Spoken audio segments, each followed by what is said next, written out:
Hi, I'm Ralf Friedrichs, the host of To Take Your Life Back Today show. This is a follow-up from the segment between confidence and arrogance. So the bigger the ego, the stronger the anger, and 5 ways to crush it. Do you ever get angry at angry people? You know, when someone flips you off at a parking lot for taking too long to park, or when the jerk on the freeway drives as if he owns the road and endangers the lives of all grandpas and grandmas and even younger people for the sake of his own need to speed. Steaming about angry people around us for a proverbial lunatics behind the wheel can superbly be annoying. One moment we are happily cruising along, and another one we are strangely competing with a person to go down the same road at the same speed, but this person feels that they own the road. Worst part, it happens automatically, doesn't it? It is as if someone hands us a rotten potato and we happily take it. But why do we take it? This form of anger springs from one source: being unaware about the workings of our own dear ego. You know, that ego which gets offended even when the joke is not directed at them. That little voice that snarkily says, "What you looking at, you fool?" Don't know about you, but when it comes to disturbing emotions, I no longer trust my brain's autopilot. The neurocircuitry established in my teens wired to respond to all perceived threats in some macho way. So I've been practicing a few mental shifts that are starting to bear positive results, and maybe you should as well. But first, a bit about my ego itself. What is ego? A standard definition of ego is a sense of I in any being. It is that which is constantly distinguishing self from others. It is intoxicating sense of self-importance that is constantly protecting and comparing one situation in a relationship to others, and comes up with stories in our heads like sleepless writer. Man, I know my butt is big, but that dude's butt must occupy the entire back seat of a car. There is a fascinating difference in views between Western and Eastern philosophy. In the West, we consider an ego to be enduring and conscious element that knows the experience. In the Eastern wisdom traditions, ego is considered to be merely mind's quality, a trait, something that is inherent to a mind but not mind conscious itself. What does ego have to do with anger management? Well, unlike what your therapist might tell you, anger is not merely a fight or flight response to perceived threat. It's a noxious byproduct of ego. A strong sense of self and one's own wellness many times involves one doing many things that please me first. Feels a bit lonely, but real trouble starts when we start pleasing me at the expense of others, mainly either by choosing to be unaware of our surroundings or by simply exploiting the situation of others to gain benefit for ourselves. Kind of like tossing a hamburger wrapper through the window of a moving car so that it doesn't smell inside the car.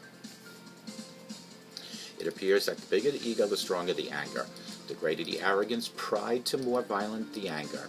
The stronger the desire to be more consuming, the anger. The greater the greed, to sharper the anger. The stronger the jealousy, the more blinding the anger. I am sharing this with you because Western therapists and their methods do not address these simple truths. On the contrary, they are there to soothe the ego, pacify it, and take the edge off anger, and superficially ways to just think happy thoughts. After all, almost all of our advice starts with an appeasing statement that anger is useful and it is normal. 5 techniques to crush ego-driven anger. So, how do you control anger when faced with disturbing people who drive like lunatics or pull on your sensitivity strings in any other way? Number 1 is, their anger is not your business. Remember, this angry attitude is springing from a deep-rooted self-importance, a big ego, an overinflated sense of itself. You don't need to teach them a lesson because life will. It always does. Life is very good at sticking a needle in every single balloon, or I should say ego balloon. Sooner or later, the balloon will burst into flames like a Hindenburg Zeppelin. And the bigger that ego, the harder they will fall. Adopt this attitude towards people who are clearly on an ego trip, and take solace in the fact that all big egos burst eventually. It's just how things work in the universe, governed by the laws of cause and effect. Number 2 is, what's driving this madness? Consider the underlying aspect of an ego behind it. If the driver in front of you cuts you off and makes you angry, but use that particular moment as a prompt to analyze the situation. Is this driver in a hurry? Obviously, otherwise he wouldn't be driving like a lunatic, but what is the emotion that he or she is experiencing right now? Is it a desire to get home faster to see their dog or show on TV? Is it a pride that is making them think that they can drive faster and be better than any other person? Or perhaps, maybe, they truly have a legitimate excuse and are simply rushing home to tend to their sick child or their sick parent. It's always right to give people the benefit of the doubt. It's just easier that way, and you don't second guess everything. Number 3, people act the way they feel, and it is personal. It's very easy to overlook that many times irrational and angry behavior is not personal. A wonderful anger management technique is to simply remember that only in Hollywood actors act the way they want to. Most people act the way they feel. Let me just do something here.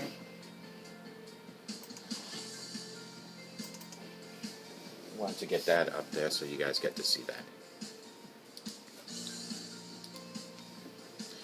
Number 4, a doctor doesn't kick her patient. One of the best advices I got was to view an angry person on an ego trip as a drunk, intoxicated, to the point where he was not himself. I mean, after all, do you get angry at a drunk who speaks gibberish? Do you get angry at an insane person who tries to offend you? If you are able to see the bigger picture, you may feel more detached from the situation emotionally. And number 5 would be, you don't have to live with it. Yes, of course, it's irritating when people are arrogant and lack mindfulness of others, but then again, you have to wonder what a variety of ugly predicaments they find themselves in with this character trait daily. We have to put up with this crap for a minute, but someone actually has to live with that 24/7. So my conclusion is, I always say that in order to stand a chance to achieve some personal growth, one must be brave in labeling things for what they are. Recognizing anger's many faces is one of the most important things that you can do to control it. By recognizing the poison one has been exposed to, one can apply the correct antidote. On the surface, anger has a limited amount of antidotes. However, the underlying emotion and attitude behind it will always have a more specific and effective antidote to apply. Find the undercurrents driving your own or other people's anger and apply correct reasoning to the situation to diffuse it. This is truly one of the most effective anger management techniques. A Buddhist teacher, his name was Thich Nhat Hanh, says, to love our enemy is impossible. The moment we understand our enemy, we feel compassion towards him, and he is no longer our enemy. It's up to you whether you can relate to this insight. Perhaps love is a bit far-fetched when someone just gave you the finger on the freeway. However, truly understanding what is driving that behavior of their finger, the owner of that finger, is a bit like drinking a nice cold bottle of Coke with your feet in a pool on a hot Texas day. It's still hot outside, but you feel cool and you feel refreshed on the inside. Give me a call at 844-405-HELP if you have any issues, ego issues, anger issues, and I'll help you, direct you to the proper people to get you help today, and may God bless you.